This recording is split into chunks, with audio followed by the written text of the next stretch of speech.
Hello friends, your lordship के revise through MCQ series में आपका स्वागत है। हम आज डील करने वाले हैं कोड ऑफ सिविल प्रोसीजर के इम्पॉर्टेंट प्रीवियस ईयर क्वेश्चंस। ये आपका कोड ऑफ सिविल प्रोसीजर के क्रम में 5th वीडियो लेक्चर होने वाला है।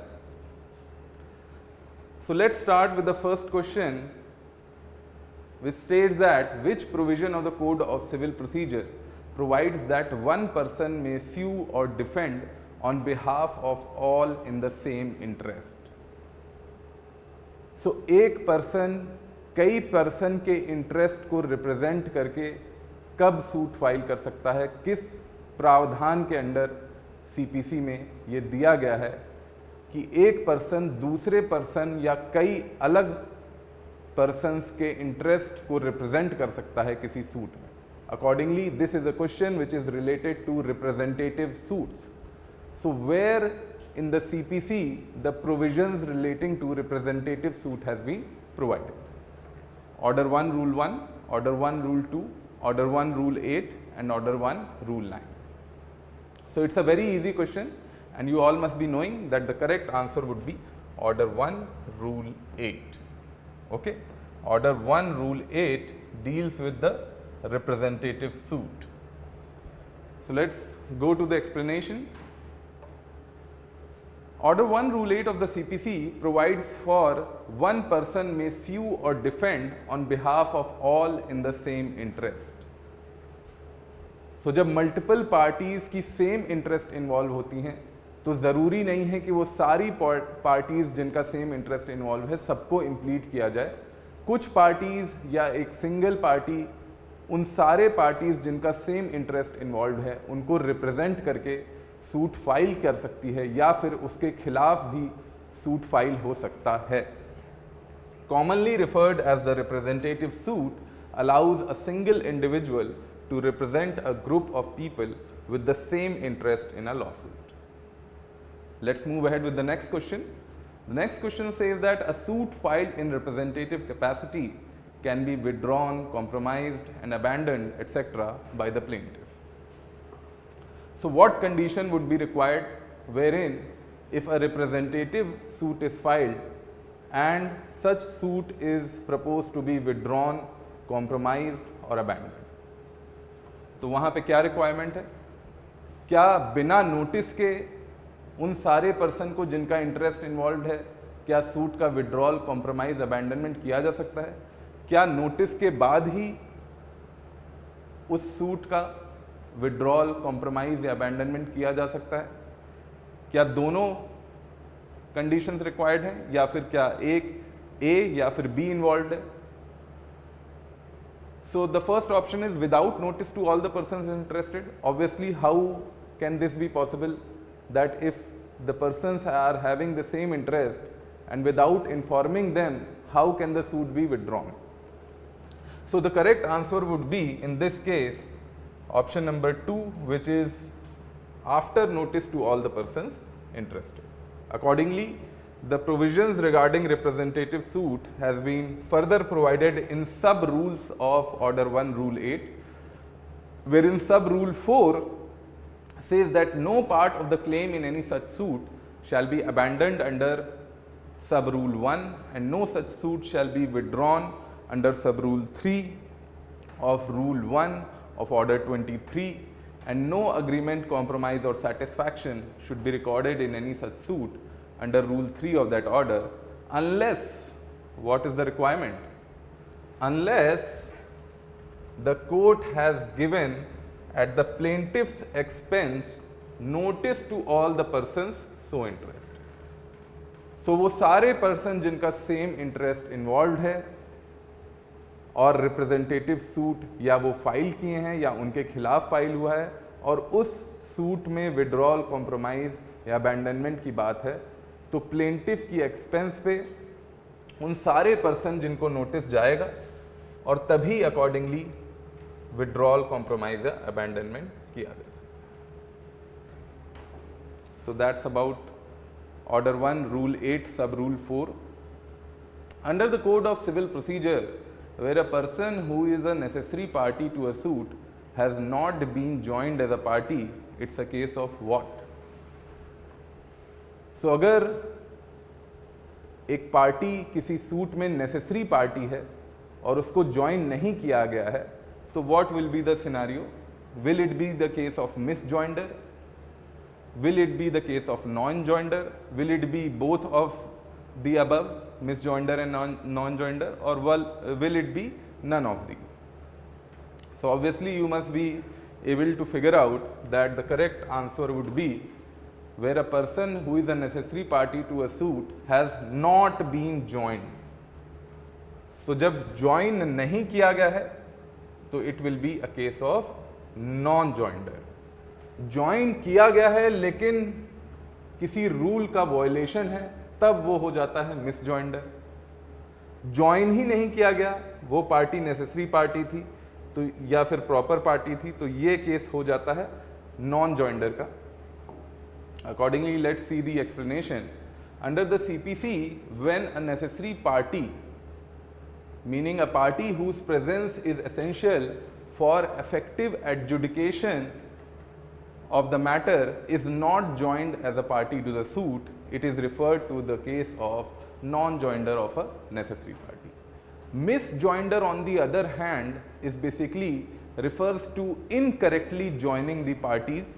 मतलब उनको join कर लिया गया है लेकिन वो जो joining है उसमें किसी रूल का वायलेशन हो रहा है, ऑर्डर 1 रूल 1 या ऑर्डर 1 रूल 3, तो गलत तरीके से ज्वाइन की गई हैं अगर पार्टीज, तो that will be the case of misjoinder of a party, meaning thereby such party should not have been included, but there has been some violation, in violation of which such parties have been joined, therefore it's a case of misjoinder.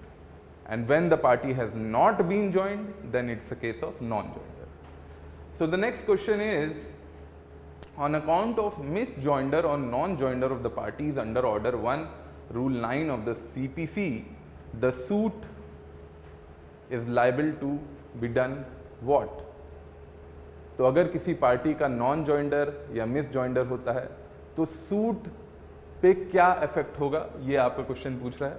The suit is liable to be dismissed, the suit can not be dismissed, suit may be dismissed or may not be dismissed as per the discretion or none of the above.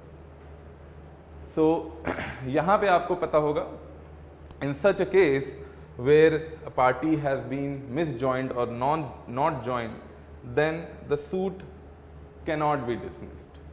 So the general rule is, on the ground of non-joinder or misjoinder only, the suit itself will not be defeated unless the proviso which is there, which deals with non-joinder of a necessary party. So unless it's a case of non-joinder of a necessary party, then only the suit will be liable to be dismissed. Otherwise, also the court has the power to add or strike out the parties. As per order 1 rule 9 of the CPC, no suit shall be defeated by reason of misjoinder or non-joinder of the party. So इस ground alone पे कोई suit को dismiss नहीं किया जा सकता है, and the court shall deal with the matter in controversy so far as regards the rights and interests of the parties actually before it. Okay, we'll have a follow-up question upon the effect of non-joinder of a necessary party, that will be in the later questions. I believe this one is there. A suit may be defeated due to what grounds are there? तो सिर्फ non joinder या misjoinder के ground पे defeat नहीं किया जा सकता है, provided there is an exception which is provided under order 1 rule 9. Non joinder of a proper party, if it's a case of misjoinder of a necessary party, if it's a case of non-joinder of a necessary party or misjoinder of a proper party. So अगर party necessary है, वो necessary party है जिसकी presence उस particular matter में mandatory है, और वो पार्टी अगर नहीं ज्वाइन की है तो ये केस आपका एक्सेप्शन में फॉल कर जाता है. So the correct answer in such a case would be non-joinder of a necessary party. Okay, let's see the explanation.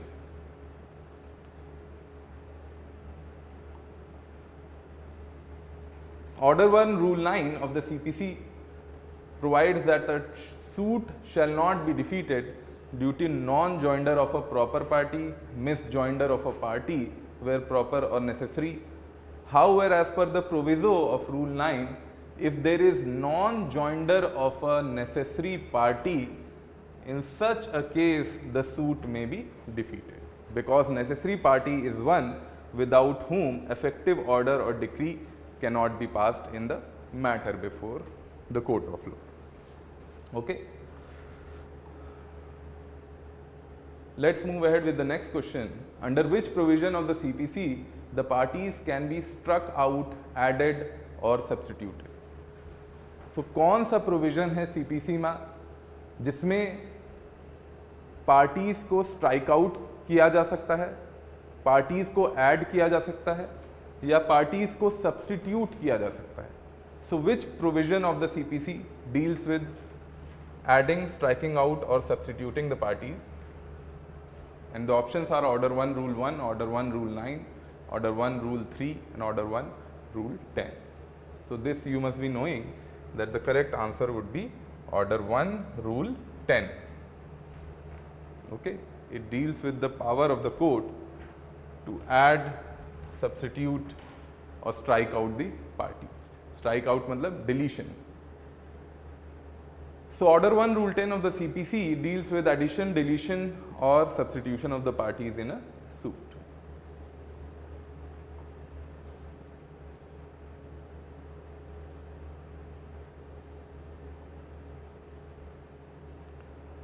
Now we'll move ahead with the next question. A necessary party is one in whose, so necessary party के concept को यहाँ पूछा जा रहा है आपसे.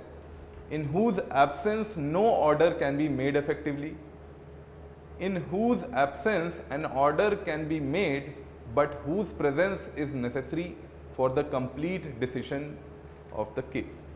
Only B is correct, none of the above. So ये जो description है जो ऑप्शन नंबर बी में दी गई है, ये प्रॉपर पार्टी की डिस्क्रिप्शन है. ये वाली डिस्क्रिप्शन आपकी नेसेसरी पार्टी की डिस्क्रिप्शन है जिसकी एब्सेंस में कोई इफेक्टिव ऑर्डर पास नहीं किया जा सकता. प्रॉपर पार्टी वो होती है जिसकी एब्सेंस में ऑर्डर तो पास किया जा सकता है लेकिन प्रेजेंस उसका ज़्यादा अप्रोप्रिएट होता है. प्रेजेंस उसकी होने से कंप्लीट डिसीजन जो है वो कोर्ट दे सकती है. So the correct answer would be option number A. Necessary party is a party in whose absence no order can be made effectively. Is defined as a party without whom no effective decree can be passed by the court. Their presence is indispensable. जिस party की presence indispensable है उस suit में उसको इम्प्लीडमेंट mandatory है for the court to completely and properly adjudicate the matter.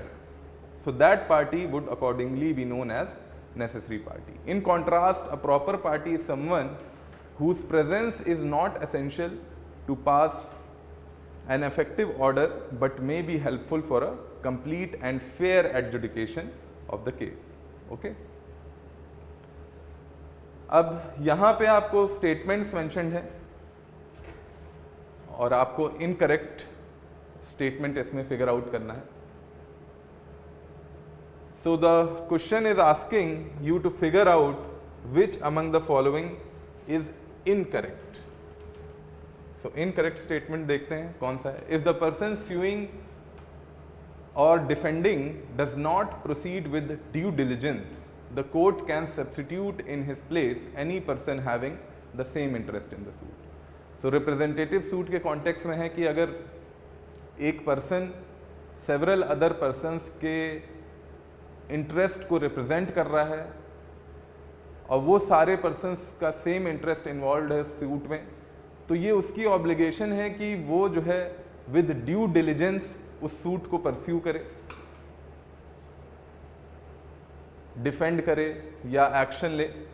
So due diligence is required और अगर due diligence से वो नहीं करता है परस्यू उस सूट को, then the court can substitute in his place any other person having the same interest. So उसको रिप्लेस करके दूसरी पार्टी जो sufficiently with due diligence parties के इंटरेस्ट को रिप्रेजेंट करेंगी उनको सब्स्टिट्यूट कर सकती है.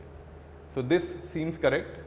The suit can be withdrawn, compromised or abandoned by the plaintiff after giving notice to all persons interested. So this we have already covered in previous question. So this also would be the correct answer. Any decree passed in such a suit is binding on all persons interested. So representative suit का concept ही यही है कि वहाँ अगर multiple parties involved हैं और उनका same interest है तो ज़रूरी नहीं है कि हर पार्टी अलग proceeding initiate करे. एक ही केस में कुछ persons उन सारे पार्टीज के इंटरेस्ट को रिप्रेजेंट करती हैं. तो ये जो प्रोविजन है ये प्रिवेंट करता है मल्टीप्लिसिटी ऑफ प्रोसीडिंग्स को. Any decree passed in such a suit will be binding on all the persons whose interest were accordingly represented. तो मल्टीपल सूट यहां ले आने की जरूरत नहीं है. And such a decision would be binding on all the persons whose interest was accordingly represented. So this also seems to be correct. So the last one is that the res judicata is not applicable to such a suit. So representative suit में भी res judicata apply होता है और एक बार अगर वो matter heard and finally decided हो गया तो जो parties का interest represent हुआ था वो बाद में एक subsequent proceeding initiate करके ये नहीं कह सकती है कि हम जो है उसमें impleaded नहीं थे या फिर this is not applicable to me since I was not made a party to such suit. So therefore such suit will be barred by the rule of res judicata as contained in section 11 of the CPC. So this would be the incorrect portion and therefore the correct answer for this question. Res judicata does apply to a representative suit and therefore the proposition that it does not apply would be incorrect. Since the decree binds all the parties who are interested, they are treated as if they were the parties to the suit even though they were not actually impleaded and hence barred by res judicata from relitigating the same issue. Multifariousness क्या होता है? This is the next question. Misjoinder of cause of action, misjoinder of parties, non-joinder of parties, misjoinder of causes of action as well as parties.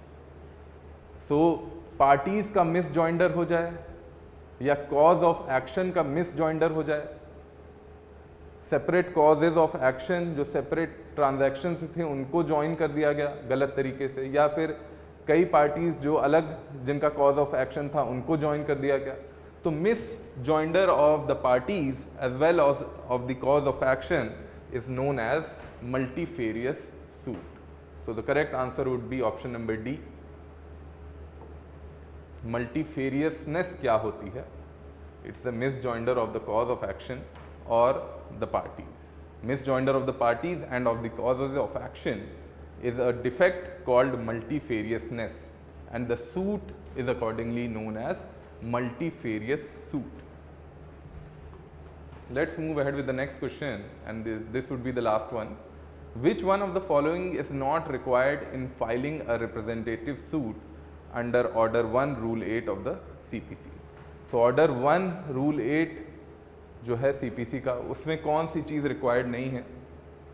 Numerous parties, obviously ये मैंने आपको बताया, multiple parties होती हैं, उन पार्टीज़ का same interest होता है और लीव ऑफ द कोर्ट भी ज़रूरी होती है. वहाँ कोर्ट की परमिशन से ही आप रिप्रेजेंटेटिव सूट इनिशिएट कर सकते हैं. Written permission of those who are being represented. तो क्या मल्टीपल पार्टीज़ जो इन्वॉल्व हैं उन सारी पार्टीज़ का रिटन परमिशन चाहिए? Obviously this